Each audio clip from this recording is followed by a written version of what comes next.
ሜሲ የአርጀንቲናው አስማተኛ ሊዮኔል አንድሬስ ሜሲ ለብለ ፕሌይስቴሽን ጀመራችሁ አይደል?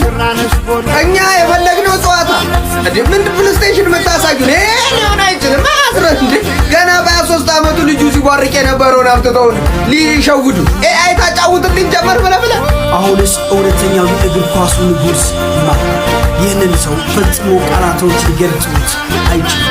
እሺ አሁን ይህን ሰው እንዴት ነው አለማድነቅ የሚቻለው? ጋይስ እንጂ ምንድነው እያስመለከተን ያለው? አረ ወገን አጨብጭብ! አረ አጨብጭብ! ሊሆን ምንድነው እያስመለከተን ያለው? እንዴ የዓለም ዋንጫው ስጋት ይላል በይ